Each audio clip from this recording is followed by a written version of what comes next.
चलिए देखिए, हमने कल से महाजनपद काल शुरू किया है।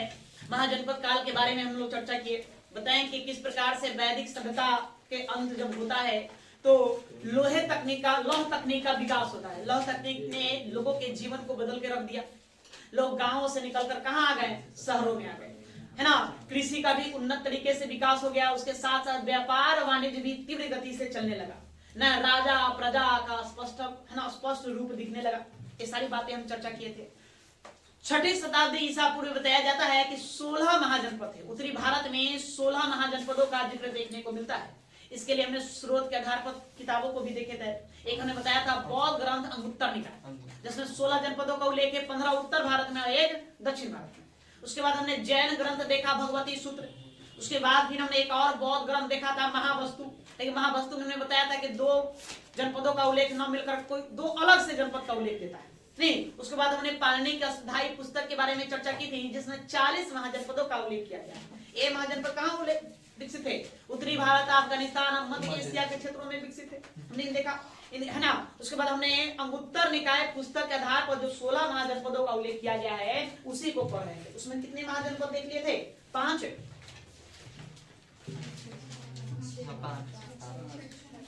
छठा बताना था नहीं, कौन सा? पंचाल। चलिए आप लोग को समझा दिए थे कल, आज आपको लिखने का सिर्फ कार्य है।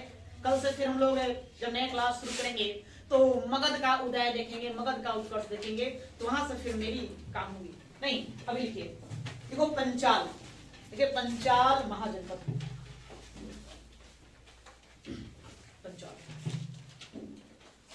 पंचाल में लिखेंगे आधुनिक रुहेलखंड, आधुनिक रुहेलखंड, आधुनिक रुहेलखंड के बरेली,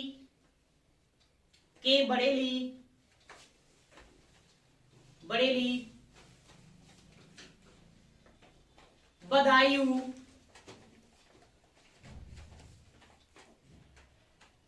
आधुनिक रुहेलखंड के बरेली, बदायूं तथा फर्रुखाबाद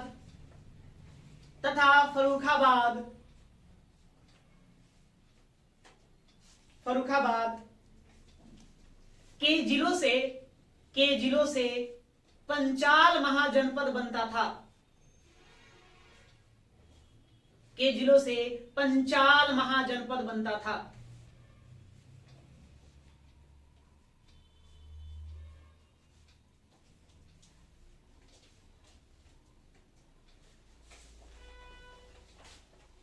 इस जनपद के भी 2 भाग थे।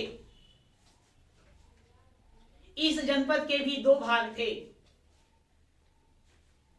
उत्तरी पंचाल और दक्षिणी पंचाल। उत्तरी पंचाल और दक्षिणी पंचाल।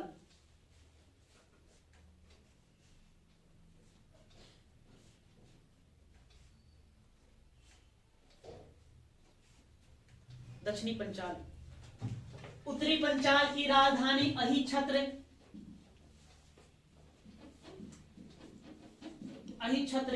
तथा दक्षिणी पंचाल की राजधानी कामपिल्ल थी।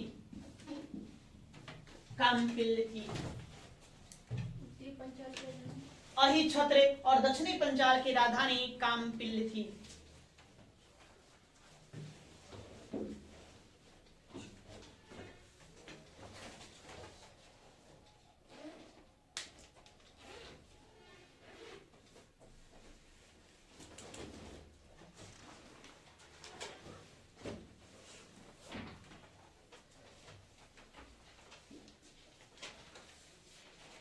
अब महाभारत में द्रौपदी के बारे में जानते हैं। तो महाभारत में जो द्रौपदी जो थी तो उनके बारे में बताया जाता है कि वो कहाँ की रहने वाली थी? पंचाल की। ठीक है, देखिए द्रौपदी भी पंचाल की ही थी। उसमें लिखेंगे द्रौपदी भी पंचाल की ही थी। पंचाल की ही थी।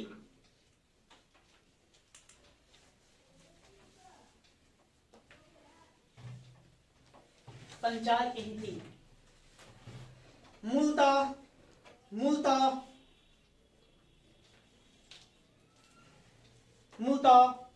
यह एक राजतंत्र था।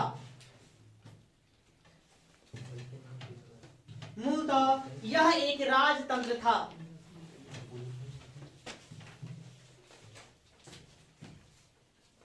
जो 6ठी शताब्दी ईसा पूर्व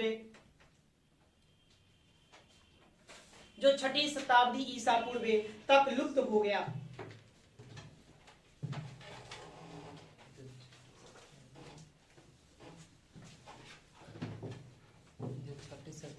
जो 6ठी शताब्दी ईसा पूर्व तक लुप्त हो गया।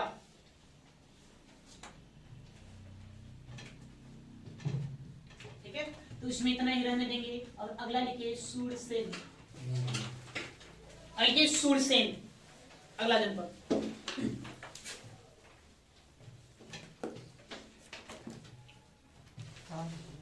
सूरसेन हम बता रहे हैं। अगला जनपद लिखिए सूरसेन, मथुरा यूपी में। वर्तमान लिखेंगे, वर्तमान ब्रजमंडल क्षेत्र में यह महाजनपद स्थित था। यूपी में जाएंगे तो ब्रजमंडल क्षेत्र है। वर्तमान ब्रजमंडल क्षेत्र में यह महाजनपद स्थित था।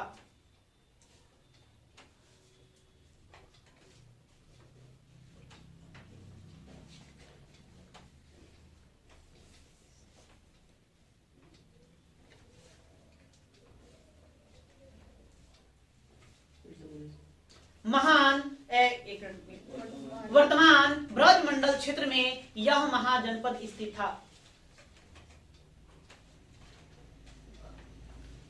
जिसकी राजधानी मथुरा थी। जिसकी राजधानी मथुरा थी। मथुरा थी।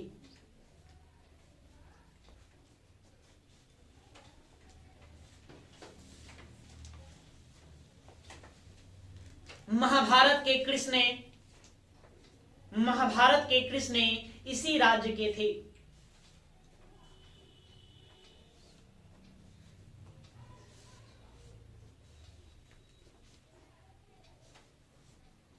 महाभारत के कृष्ण इसी राज्य के थे।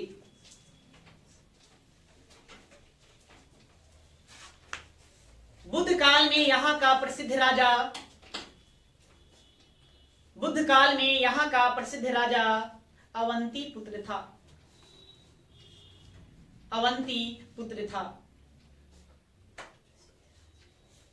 बुद्ध काल में यहाँ का प्रसिद्ध राजा अवंती पुत्र था।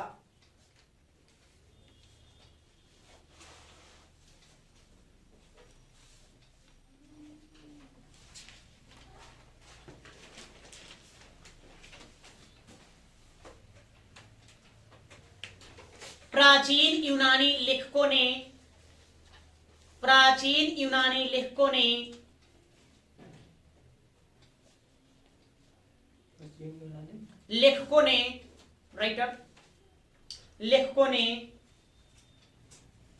इस राज्य को, प्राचीन यूनानी लेखकों ने इस राज्य को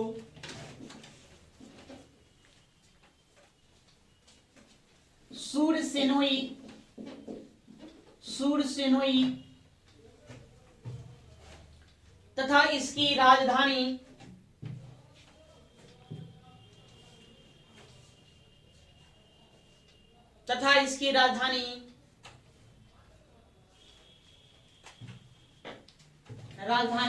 को मेथोरा कहा है। मेथोरा तथा इसकी राजधानी को मेथोरा कहा है।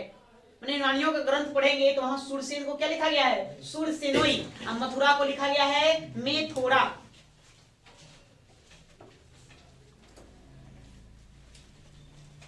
ठीक है, तो हमने अभी तक ये 7 महाजनपद पढ़े। 7 महाजनपद कहाँ हैं? यूपी में, उत्तर प्रदेश में दोस्तों। या इसको आपको ध्यान में रखना है। अब ये हम लोग बिहार के देखेंगे। नहीं, तो बिहार में आप लोग पहले क्लास में बताए थे, यूपी में 7, बिहार में कितने? 3। बिहार में 3 होंगे। बिहार में 3 में कौन कौन है? एक है अंग, नहीं, एक है मगध, और फिर उसके बाद हमने क्या बताया था? वज्जी, या इसी का नाम क्या पड़ता है? वैशाली पड़ता है। क्या पड़ता है? वैशाली पड़ता है। तो भैया हम लोग बिहार से चलेंगे। पहले बिहार के तीनों को देख लेंगे, उसके बाद फिर अन्य राज्यों का हम अध्ययन करेंगे। तो बिहार में पहला लिखे अंग। पहले अंग पढ़ेंगे।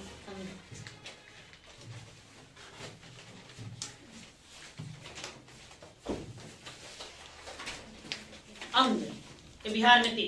ये जो अंग है, अंग ये आपको मिलेगा कहाँ? भागलपुर। कहाँ मिलेगा हुआ?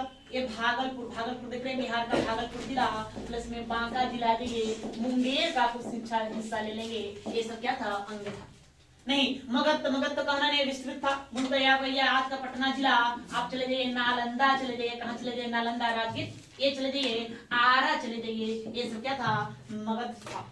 नहीं, मगध महाजनपद था। उसके बाद वज्जी वैशाली आज का पड़ेगा कहाँ? मुजफ्फरपुर आप चले जाइए कहाँ? वैशाली जिला है जी, वैशाली जिला हाजीपुर है ना। ये जो था ये वज्जी वैशाली संघ था। इसको हम सबको बारी से देखना है, एक बार नहीं तो पहले क्या लिखना है? अंग। आइए अंग में आते हैं। अंग लिखो। उत्तरी बिहार के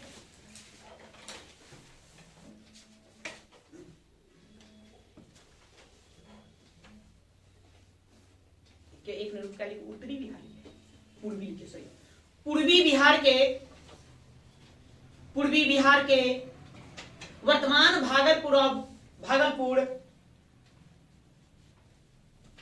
पूर्वी बिहार के वर्तमान भागलपुर और बांका जिले में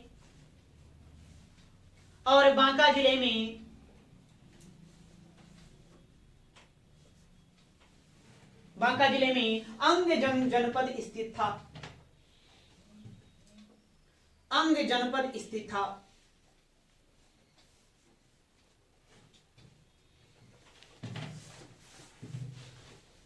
अंग जनपद स्थित था।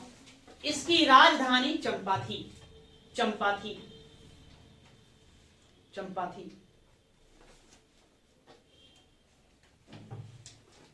यहाँ का जो प्रतापी राजा के बारे में बताया जाता है कि सबसे महत्वपूर्ण जो राजा था उसका नाम था ब्रह्मदत्त। क्या नाम था? ब्रह्मदत्त था। नहीं, बिम्बिसार जो मगध का राजा था, उसने ब्रह्मदत्त को पराजित करके अंग को भी किससे मिला दिया? मगध में मिला दिया।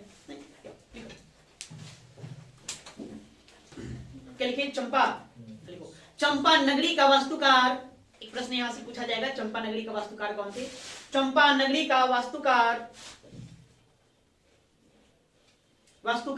महागोविंद था।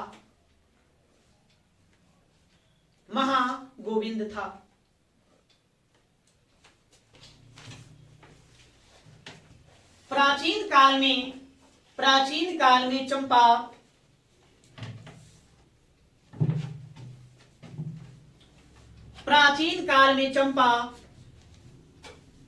अपने व्यापार वाणिज्य के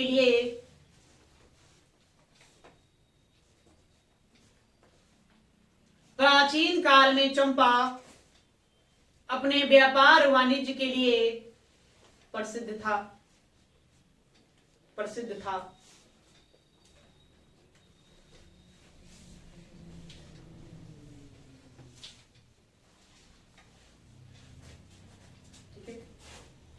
मगध शासक बिंबिसार ने, उसी में जोड़ेंगे, मगध शासक बिंबिसार ने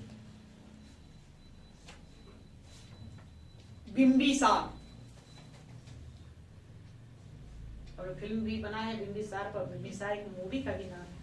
नहीं, बच्चा बता रहा था कि सर मूवी है इस पर बना भी है। आप लोग थोड़ा सा है ऐतिहासिक फिल्में तो देखेंगे, उसको फिल्में देखना चाहिए, लेकिन वैसे फिल्म देखो है ना, जिससे कुछ मिले, कुछ सीखने को मिले है ना, इतिहास के पन्नों से जुड़ा हुआ वो है ना जी। ना तो प्यार हुआ, मार हुआ, कहानी खत्म, उसमें क्या रखा है? ज्यादातर लोगों को यही पसंद है। ये नहीं, ये ठीक नहीं है। नहीं, कोई साइंटिफिक मूवी देखो, साइंस का इससे आविष्कार से संबंधित है। हाँ, महीने में 1-2 मूवी भी देख लेना चाहिए, लेकिन वहां वो देखो जो सीखने को मिले। क्या लिखे? हाँ, यहाँ मगध शासक बिंबिसार ने ब्रह्मदत्त को पराजित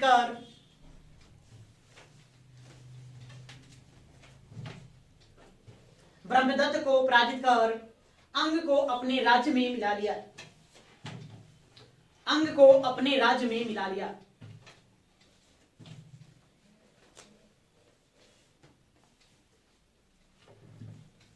अंग को अपने राज्य में मिला लिया।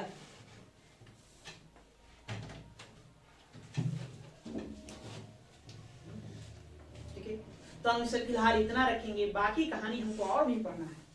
नहीं, जो मगध का उत्कर्ष शुरू करेंगे। तो बताया तो क्या कि सभी किससे जुड़े हुए हैं, मगध से जुड़े हुए हैं, मगध महाजनपद से। सब धीरे धीरे मगध महाजनपद में समाहित हो जाएगा, या पूरी सबकी कहानी मगध महाजनपद की इधर गिधर ही घूमेगी। जैसे हम मगध महाजनपद पढ़ेंगे धीरे धीरे इन सब का जिक्र करना शुरू करें। इसलिए अभी थोड़ा थोड़ा सबके बारे में जानना होगा ताकि वहां पढ़ने में हमें सुविधा हो, समझने में कहानियों को सुविधा हो। एक यह हो गया। अब लिखिए अगला मगध। मगध में हम थोड़ा सा लिखेंगे, ज्यादा नहीं, क्योंकि इस पूरा का पूरा किसके बारे में पढ़ना है, मगध के बारे में पढ़ना है। मगध लिखो थोड़ा सा। देखिए इस जनपद में, इस महाजनपद में, इस महाजनपद में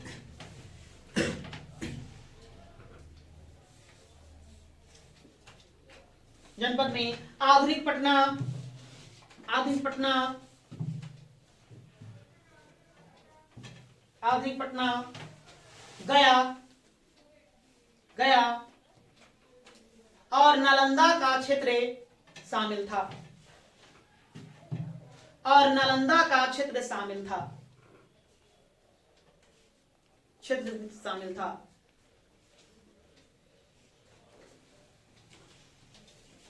इसकी राजधानी गिरिब्रज थी। गिरिब्रज, गिरिब्रज, गिरिब्रज ही आज क्या कहलाता है आप लोग जानते हैं दोस्तों, क्या कहलाता है जी, गिरिब्रज नहीं, ये इसी को हम कहेंगे राजगिरी। राजगिरी राजाओं का घर, जो आज क्या कहलाता है, राजगीर कहलाता है। गिरिब्रज थी।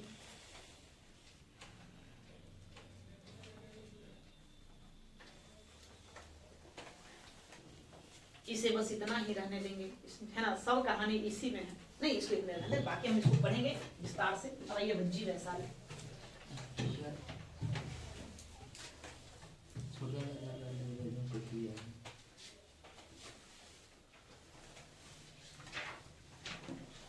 भज्जी वैशाली।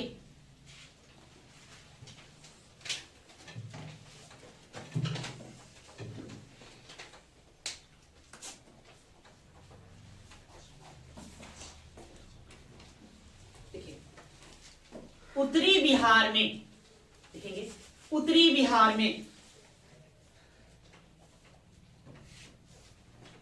बिहार में आज के तिरहुत प्रमंडल में, आज के तिरहुत प्रमंडल, तिरहुत प्रमंडल हम लोग पढ़े दोस्तों, पढ़े कौन कौन जिले शामिल है। आज के तिरहुत प्रमंडल में वजियों का शासन था, वजियों का शासन था।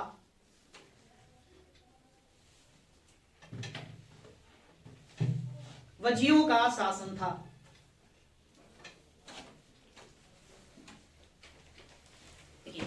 ये जो था एक गणतांत्रिक राज था। गणतंत्र कहा जाता है दुनिया में सबसे पहले कहीं गणतंत्र की स्थापना हुई तो कहां हुआ था, भज्जी वैशाली में हुआ था। मूल रूप से कहां हुआ था, वैशाली में। नहीं, यहाँ वंशानुगत वाली बातें नहीं थी कि हम राजा हैं तो हमारे ही पुत्र राजा होंगे, नहीं। यह 8 कुलों का संघ था। मतलब इस वज्जी महासंघ में कितने 8 कुल थे जुड़े हुए, एक साथ जुड़े हुए। मतलब कह सकते हैं 8 कबीले का ग्रुप जो था, समूह था, इसी में जुड़े हुए थे ना। सब आपस में मिल करके क्या तैयार करता था, वज्जी महासंघ बना हुआ, नहीं वज्जी जनपद। ठीक है, यह देखिए, यह 8 कुलों का संघ था, यह 8 कुलों का संघ था।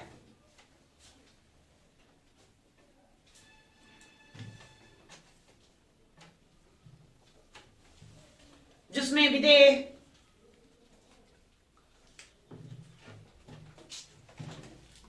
जिसमें विदेह, विदेह, वज्जी, वज्जी, वज्जी और लिच्छवी, लिच्छवी प्रमुख थे। जिसमें विदेह, वज्जी और लिच्छवी प्रमुख थे।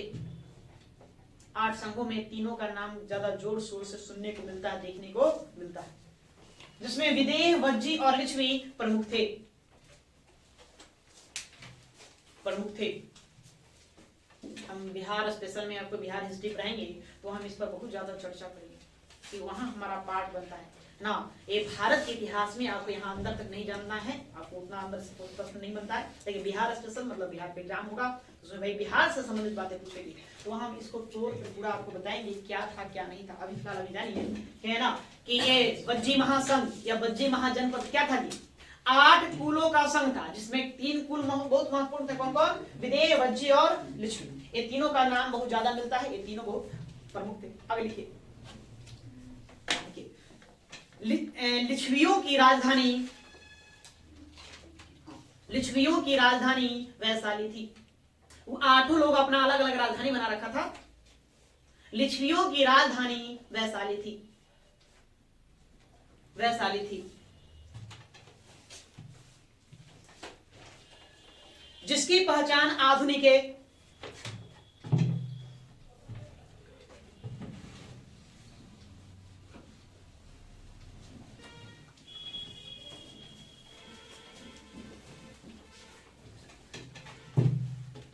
लिच्छवियों की राजधानी वैशाली थी, जिसकी पहचान आधुनिक बसार, बसार, बसार पड़ता है मुजफ्फरपुर,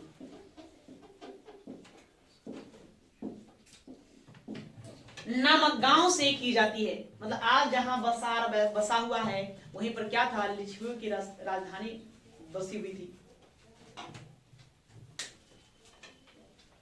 जिसकी पहचान आधुनिक बसार नामक गांव से की जाती है।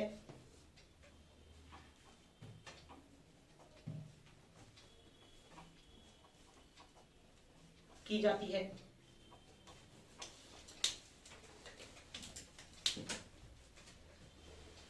पैर छोड़ कर लिखिए, यह एक गणतंत्रात्मक राज्य था, यह एक गणतंत्रात्मक राज्य था,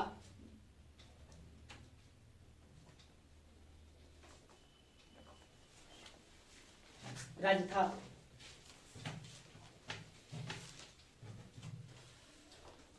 विश्व में सबसे पहले गणतंत्र की स्थापना,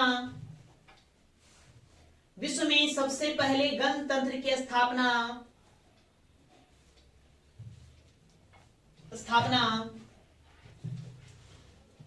वैशाली में, वैशाली में लिच्छवियों के द्वारा किया गया था, वैशाली में लिच्छवियों के द्वारा किया गया था।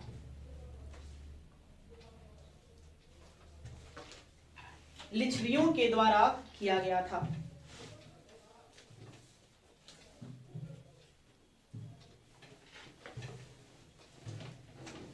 ठीक है। तो एक बात आपको बताया थे कल भी कि प्रश्न पूछा जाता है निम्नलिखित में कौन सा महाजनपद गणतंत्रात्मक था। तो आपने क्या बताया है, इसका नाम याद रखना है। हाँ, 1 2 का नाम याद रखना है। एक याद रखना है आपको, किसको, वज्जी को याद रखना। दूसरा कौन याद रखेंगे, मल को याद रखेंगे। दोस्तों ये 2 जनपद जो थे ये क्या थे, गणतंत्रात्मक थे। बाकी जितने भी सब है वो सब कैसा थे, राजतंत्रात्मक। नहीं, वज्जी को भी जीत करके अजातशत्रु क्या किया था, अपना मगध में मिला लिया। मगध का राजा था अजातशत्रु, जिसको जीतेगा क्या मिला देगा, मगध में मिला देगा। कैसे जीता, क्या कारण से युद्ध हुआ, ये सारी कहानी हम लोग पढ़ेंगे मगध में। ठीक है, एक लाइन का जोड़ देना। मगध शासक अजातशत्रु ने, मगध शासक अजातशत्रु ने इसे जीतकर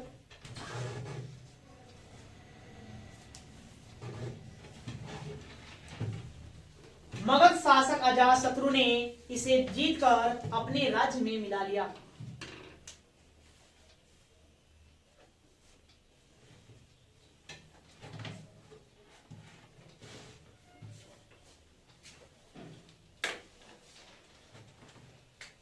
हो गया। चलिए अब आइए अगला, कुरु। क्या जाएंगे, कुरु। कुरु, ये कहाँ था दोस्तों, कुरु। आप आ जाइए, आज का दिल्ली देख रहे हैं, दिल्ली नहीं, उत्तर प्रदेश का एक जिला ले लेंगे, मेरठ। कौन, मेरठ। और हरियाणा से आप ले लीजिए थानेश्वर। थानेश्वर आज ये जहां पर बसा हुआ है दिल्ली, मेरठ, थानेश्वर, यही क्या था, कुरु जनपद था। अपना नाम सुने हस्तिनापुर। क्या नाम सुने जी, हस्तिनापुर। कहाँ नाम सुने, हस्तिनापुर। महाभारत में आप सुने होंगे हस्तिनापुर। तो महाभारत का जो हस्तिनापुर था ये कुरु राज्य का ही हिस्सा। इसका कुरु राज्य, बस समझ गए। लिखिए कुरु, लिखे कुरु। अब लिखिए इसमें मेरठ दिल्ली, मेरठ दिल्ली, दिल्ली तथा थानेश्वर के भूभागों पर मेरठ, दिल्ली तथा थानेश्वर के भूभागों पर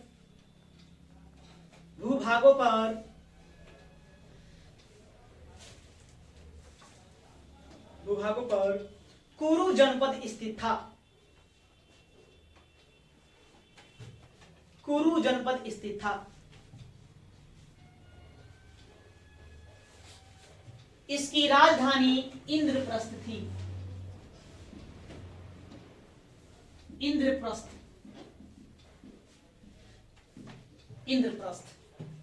इसकी राजधानी इंद्रप्रस्थ थी।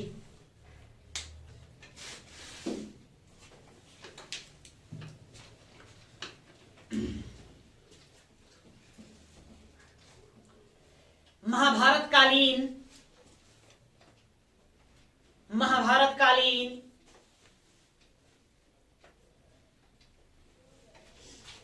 कालीन हस्तिनापुर नगर, महाभारत कालीन हस्तिनापुर नगर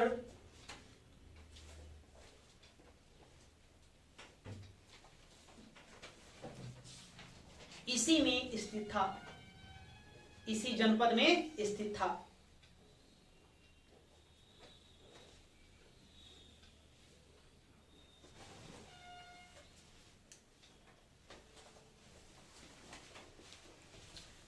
बुद्ध काल में यहाँ का राजा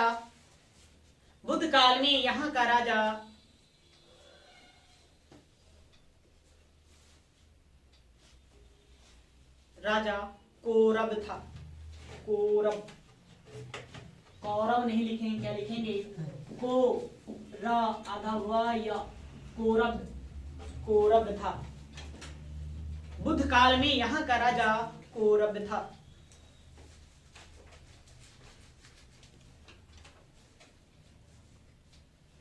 पहले यह राजतंत्रात्मक था। जोड़ेंगे, पहले यह राजतंत्रात्मक था,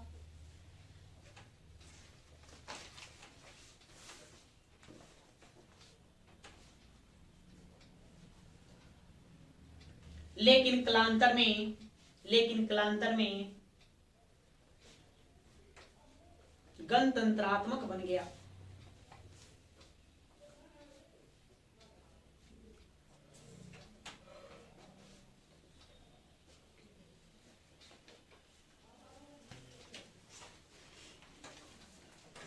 गया। अब आइए दोस्तों अवंती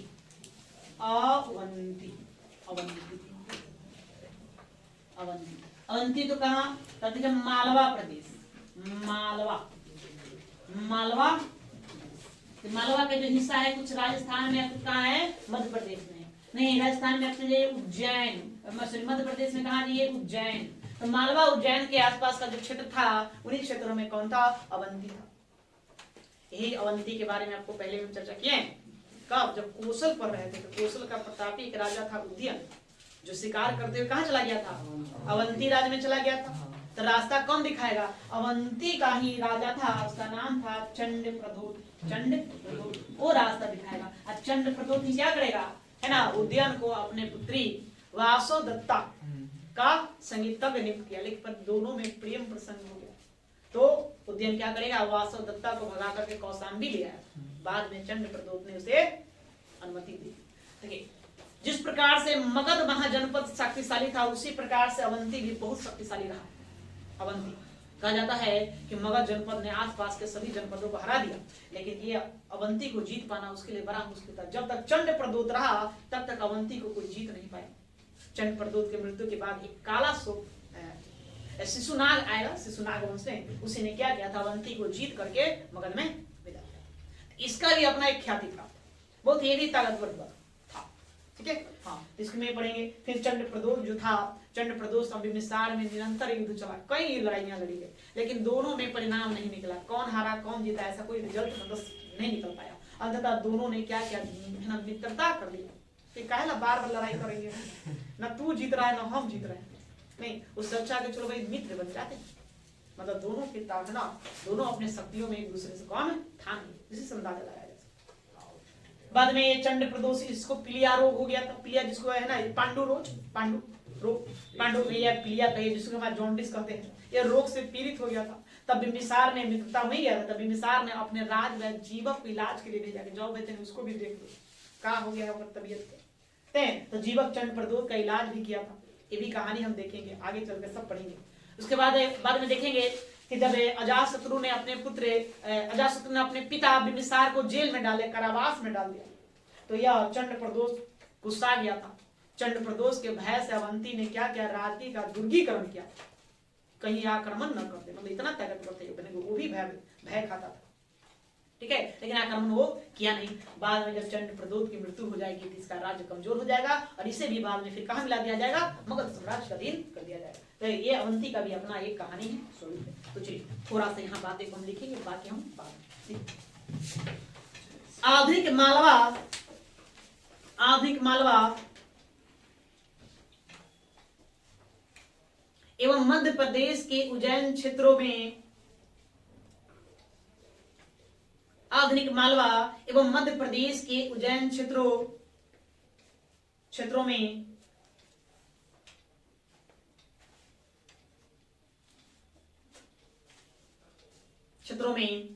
अवंती महाजनपद स्थित था। अवंती जनपद स्थित था, लिखो अवंती जनपद स्थित था।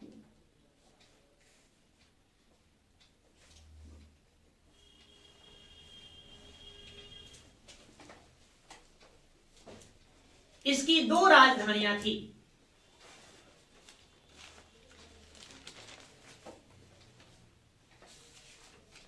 इसकी दो राजधानियां थी। ये भी दो भागों में बटा हुआ था, है नहीं? तो उत्तर और दक्षिण। तो उत्तर में था उज्जैन, इसकी राजधानी कौन थी? उज्जैन। और दक्षिण में इसकी राजधानी थी महिष्मती। महिष्मती फिल्म देखो बाहुबली जी? नहीं, महिष्मती एक राज्य की चर्चा की गई, महिष्मती। अब उसका ये मत सोच लीजिए वाला महिष्मती, समझे? वो काल्पनिक कहानी पर आधारित है, उसका इतिहास के पन्नों से कुछ लेना देना है नहीं ना। बस आप देखें उसमें झरना का सीन दिखाया गया, इस पर मतलब कि कौन हीरो, क्या नाम है जी? प्रभास। वो झरने पर चढ़ता है, झरने का नाम जानते हैं आप लोग? वो हंदवाड़ा जलप्रपात है। नहीं, वो जो झरना है वास्तव में दिखाया गया, वो झरना आप जाएंगे छत्तीसगढ़ के दंतेवाड़ा जिला में एक झरना है, झरने का नाम हंदवाड़ा। हंदवाड़ा जलप्रपात का उस सीन उसमें दिखाया गया, पूरी फिल्म उसी जंगलों में फिल्माया गया, ठीक है। या तो महिष्मती और उज्जैन, तो उत्तरी अवंती की राजधानी उज्जैन थी और दक्षिणी अवंती की राजधानी कहाँ थी? महिष्मती, है ना? ये आपको ध्यान में रखना है, इसकी भी दो राजधानियां। तो लिखो, लिखिए, क्या लिखें? इसकी दो राजधानियां थी। हाँ, आगे लिखेंगे उत्तरी अवंती की राजधानी उज्जैन, उत्तरी अवंती की राजधानी उज्जैन, अवंती की राजधानी उज्जैन और दक्षिणी अवंती की राजधानी महिष्मती थी।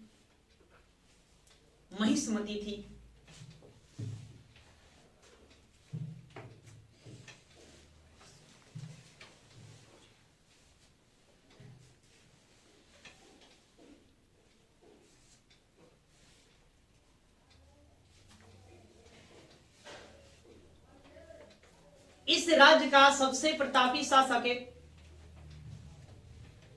इस राज्य का सबसे प्रतापी शासक है, इस राज्य का सबसे प्रतापी शासक है चंड प्रधोत था। चंड प्रधोत था।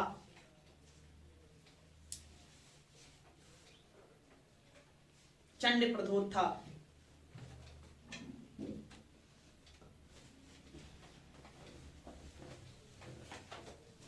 बौद्ध पुरोहित या बौद्ध भिक्षु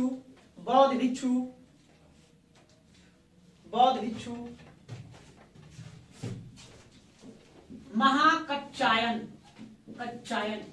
बौद्ध भिक्षु का नाम है महाकच्चायन, के प्रभाव में आकर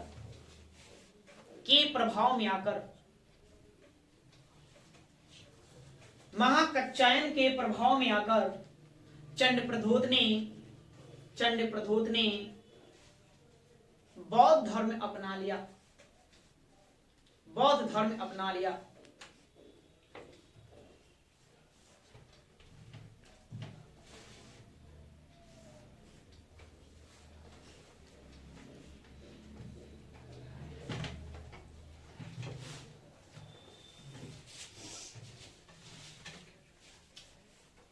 एक पंक्ति और इसमें जुड़िए। चंड प्रदोत की मृत्यु के बाद, चंड प्रदोत की मृत्यु के बाद,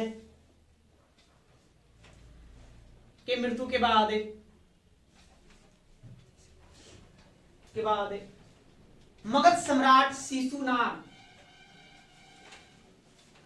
मगध सम्राट शिशुनाग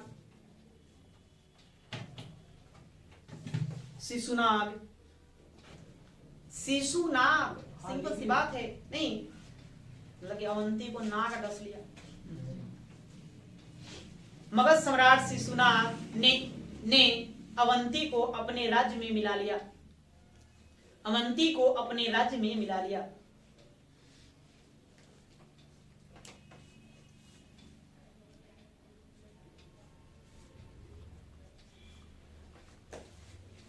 तो अवंती को यहीं पर हमें रुकते हैं, ठीक है। अब अवंती के बाद आइए और क्या, कितने हो गए? 12 हो गए। अब ये मत्स्य, मत्स्य मतलब क्या होता है जी?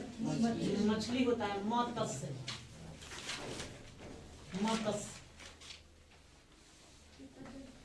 ठीक है। ये जो जनपद था, आज राजस्थान की राजधानी आप जानते हैं जयपुर, जयपुर नहीं, जयपुर ये भीलवाड़ा, ये भीलवाड़ा। तो इन क्षेत्रों में कौन बसा हुआ था? मत्स्य था। नहीं, मत्स्य की राजधानी का नाम था विराटनगर, विराटनगर, विराट मछली, विराटनगर नहीं, विराट नामक एक राजा हुए, उन्हीं के नाम पर इस नगर का नाम विराटनगर रखा गया था। यही इस राज्य की क्या थी? राजधानी थी। इससे इतना ही जानेंगे, ज्यादा और लिखो। देखिए, यह जनपद आधुनिक जयपुर के आसपास स्थित था।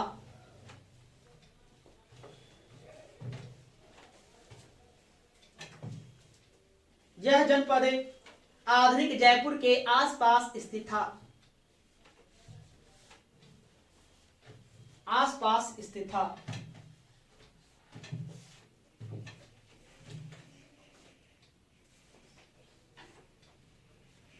इसकी राजधानी विराटनगर थी, विराटनगर थी।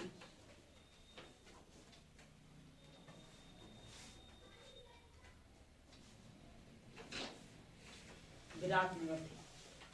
इसके बारे में और कोई विस्तृत जानकारी प्राप्त नहीं होता है, आपको इतना ही ध्यान रखना है। नहीं, अब ये अस्मक, अस्मक,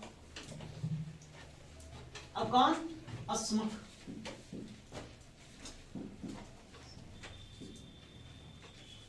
अस्मक कहाँ मिलेगा यह? तो आप चले जाइए आंध्र प्रदेश, आप चले जाइए महाराष्ट्र, महाराष्ट्र। ये दोनों राज्य के बीचों से एक नदी बहती है, उसका क्या नाम था? गोदावरी। क्या नाम है? गोदावरी। तो गोदावरी नदी के तट पर आंध्र प्रदेश और महाराष्ट्र के क्षेत्रों में गोदावरी नदी के तट पर इसकी राजधानी थी पोतन, पोतन नहीं, या पोटली भी कहीं देखने को मिलेगा, पोटली इस महाजनपद की राजधानी थी। और यह दक्षिण भारत का एकमात्र जनपद है ना, दक्षिण भारत में, साउथ इंडिया में दक्षिण भारत का क्या था? एकमात्र जनपद, एकमात्र है ना जनपद। दक्षिण भारत में कोई जनपद मिलता है? नहीं। 16 है, 16 में से एक दक्षिण में जाइए, बाकी सभी 15 कहाँ? उत्तर में। ठीक है, या इस तरह जानकारी को आपको जुटाना है तो लिखिए इसको। यह महाजनपद आंध्र प्रदेश और महाराष्ट्र के कुछ क्षेत्र, यह महाजनपद आंध्र प्रदेश, आंध्र प्रदेश, आंध्र प्रदेश और महाराष्ट्र के कुछ क्षेत्रों में, और महाराष्ट्र के कुछ क्षेत्रों में गोदावरी नदी के तट पर स्थित था।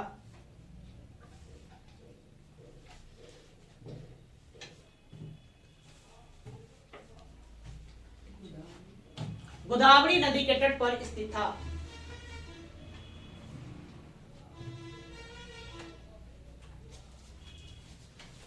इसकी राजधानी, इसकी राजधानी, राजधानी पोतन या पोटली थी, पोतन या पोटली थी।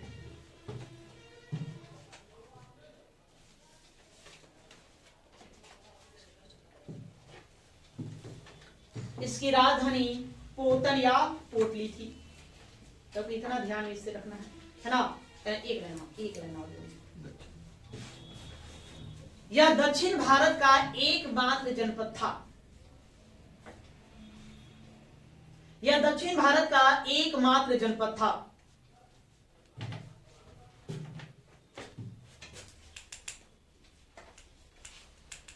दक्षिण भारत का एकमात्र जनपद, इसे आप अंडरलाइन कर देंगे, इसको अंडरलाइन करिए।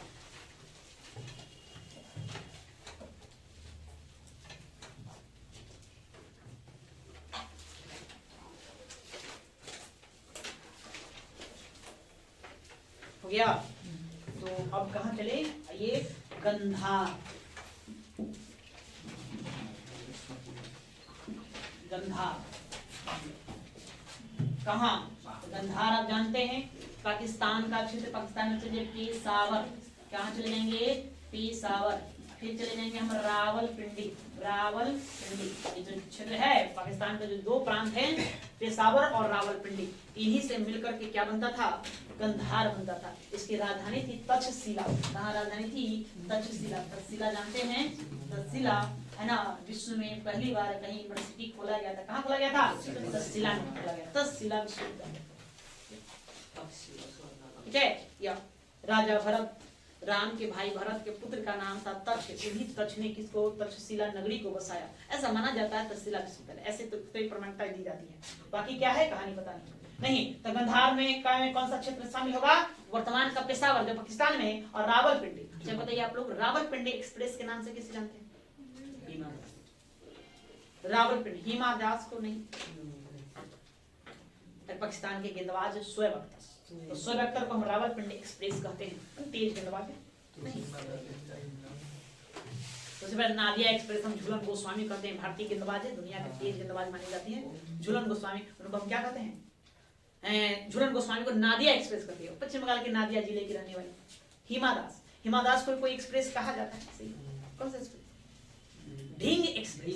असम के ढींग जिले की रहने वाली, उनको ढींग एक्सप्रेस कहा जाता है। धाविका है हिमा दास, बहुत तेज दौड़ती है, तेज धाविका है। तो इस तरह से उपमा दी जाती है, उपाधि दी जाती है, आपको उसको ध्यान में रखना। बस आया नाम बता दिए, सुनकर थोड़ा सा कुछ बातें याद कर लिया। तो गंधार लिखो, गंधार भाई। यह आधुनिक पेशावर और रावलपिंडी, यह आधुनिक पेशावर और रावलपिंडी, आधुनिक पेशावर और रावलपिंडी के क्षेत्रों में स्थित था, के क्षेत्रों में स्थित था।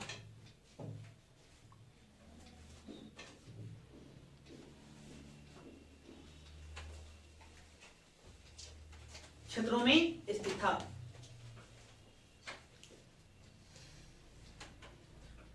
इसकी राजधानी तक्षशिला थी। इसकी राजधानी तक्षशिला थी। तक्षशिला थी,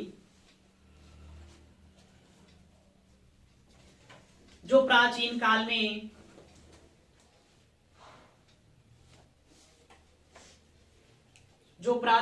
में विद्या एवं व्यापार का प्रसिद्ध केंद्र था।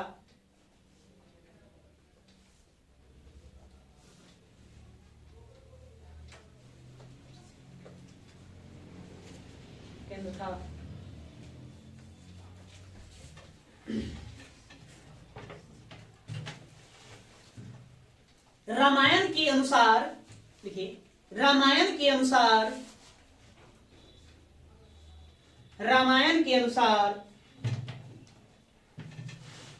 तक्षशिला नगर की स्थापना,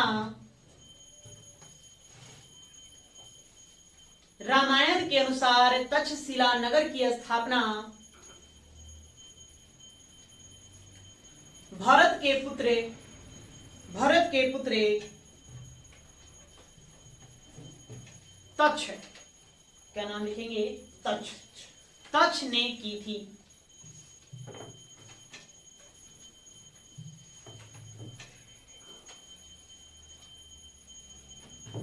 ठीक है, एक लाइन और जोड़ेंगे, पुष्कर सारिन, इनको आपको ध्यान रखना है। पुष्कर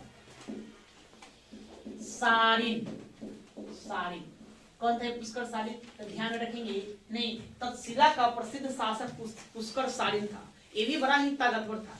इसने चंड प्रदोष को पराजित किया। वो चंड प्रदोष जो बिंबिसार से कभी नहीं आ रहा, जो बिंबिसार कई राजाओं को हराया, वो चंड प्रदोष जिससे अजातशत्रु कभी भीरा नहीं कि हम हार जाएंगे, उसके भय से किलाबंदी कर दिया अपने नगर का, है ना। तो पुष्कर सालिन ने चंड प्रदोष को पराजित किया, ऐसा शास्त्रों के अनुसार कहा जाता है। तो लिखो, यहाँ का प्रसिद्ध शासक, यहाँ का प्रसिद्ध शासक पुष्कर सालिन था। पुष्कर सालिन था। पुष्कर सालिन था। इसने अवंती के शासक, यहां का प्रसिद्ध शासक पुष्कर सालिन था। इसने अवंती के शासक, अवंती के शासक चंड प्रदोष को पराजित किया था।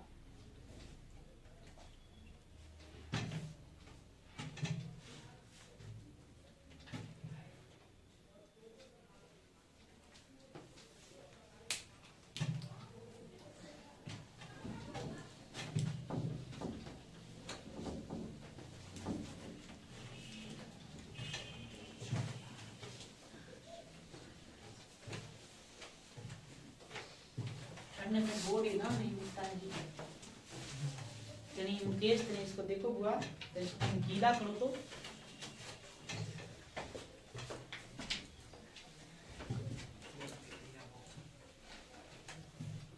समझ में कथा आ रही है। इतिहास एक कहानी है, बड़ा ही इंटरेस्ट लोगे तो सारी बातें समझ में आएगी, नहीं तो फिर तो बड़ा दिक्कत है। इसमें तुम नाम है ईस्वी सन यादें करते करते भुला जाओ। अरे इसमें क्या करना, कब पर ध्यान रखना, कब मतलब घटना घटी, वो घटना में कौन कौन भाग लिया था। जैसे फिल्म चलता है तो फिल्म में क्या देखते हैं, एक हीरो होता है, नहीं एक वो विलन होता है, एक स्थान होता है जहां वो घटनाएं घटती है और घटनाएं घटने की एक तारीख होती है ना, और इतना पहले फोकस करना है, उसके बाद फिर फोकस करना है आखिर क्यों वो घटना घटा। अगर इसको पकड़ लिया तो फिर तो कहने नहीं, इतिहास भर लोगे। उसके बाद फिर परिवर्तन पर ध्यान देना है, वो घटना घटने के बाद क्या परिणाम रिजल्ट निकला, नहीं ये बात समझ गए जी। इस सब बातों पर ध्यान देंगे ताकि इतिहास को आसानी से समझ पाएंगे। ये भी समझने वाला भी विषय है, बाकी सब समझ।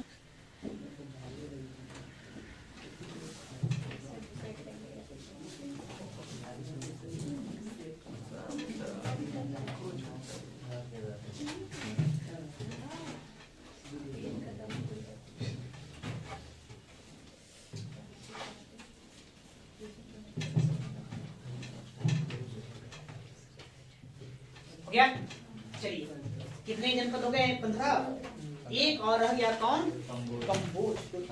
आइए कंबोज, कंबोज, कंबोज जनपद कहाँ था, तो आ जाइए या तो कंबोज के लिए आपको जाना पड़ेगा जम्मू कश्मीर।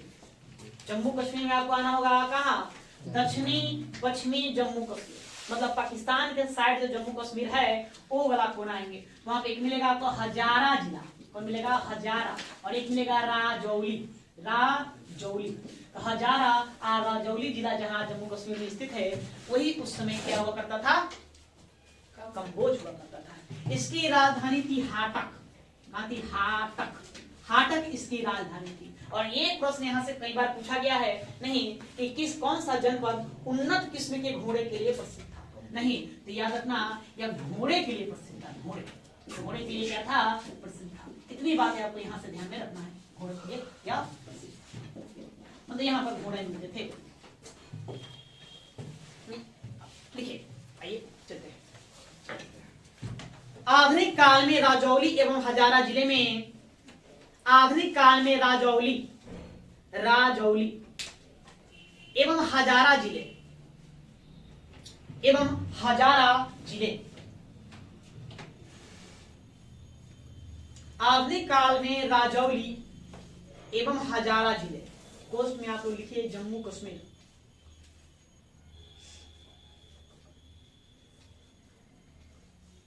जम्मू कश्मीर में यह जनपद स्थित था, में यह जनपद स्थित था,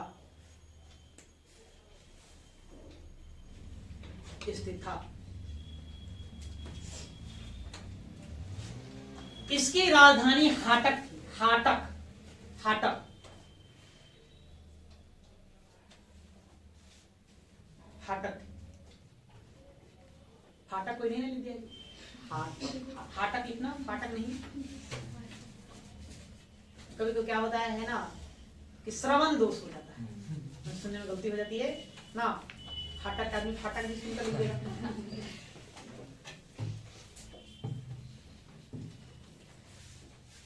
एक लाइन और जोड़ो। प्राचीन काल में, देखिए प्राचीन काल में कंबोज जनपद, कंबोज जनपद अपने श्रेष्ठ घोड़ों के लिए प्रसिद्ध था। अपने श्रेष्ठ घोड़ों के लिए प्रसिद्ध था, प्रसिद्ध था।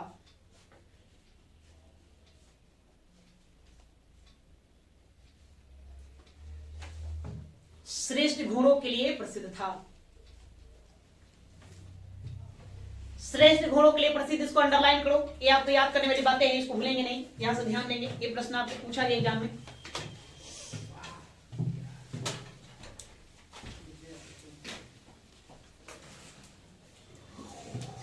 चलिए यहां पर आपको 16 महाजनपद क्या होते हैं, समाप्त होते हैं।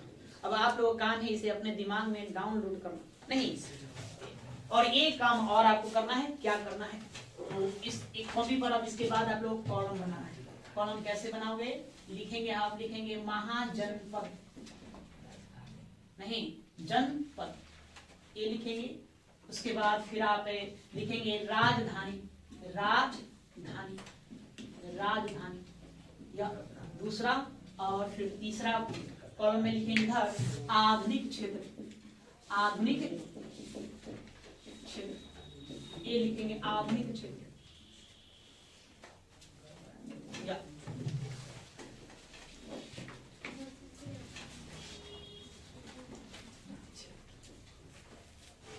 समझ आया थी। कॉपी पर ऐसे 3 भाग बना देने का, और उसके बाद फिर आप यहाँ से लिखिए आप सभी जनपदों का नाम। जैसे कि आप अपना लिख लीजिए मगध, मगध नहीं, इसकी राजधानी कहाँ थी, गिरिब्रज, गिरिब्रज थी, ब्रज। हाँ, और भी इसकी राजधानी आपको क्या कहेंगे, राजगिरी कहेंगे, राजगिरी। इसको लिखिए। आधुनिक क्षेत्र भाई क्या लिखे भाई, पटना था ना, नालंदा कहिए, नालंदा कहिए, फिर क्या कहेंगे हम, गया कहेंगे। ये हो गया पूरा, क्या हो गया पूरा। उसी प्रकार से फिर आप लिखिए अवंती, क्या लिखेंगे, अवंती। अपना राज्य सब लिखते जाएंगे, अवंती, अवंती या अवंती। अवंती का इसकी राजधानी कहाँ थी, तो 2 राजधानियां थी, नहीं जी 2 राजधानी कहा भाई। देखो एक था उत्तर में, उत्तरी, उत्तरी कहाँ था, उज्जैन, उससे उत्तर उसे उज्जैन, और दक्षिण में कौन था, महिष्मती, महिष्मती। जैसे जैसे रहेगा वैसे लिखो।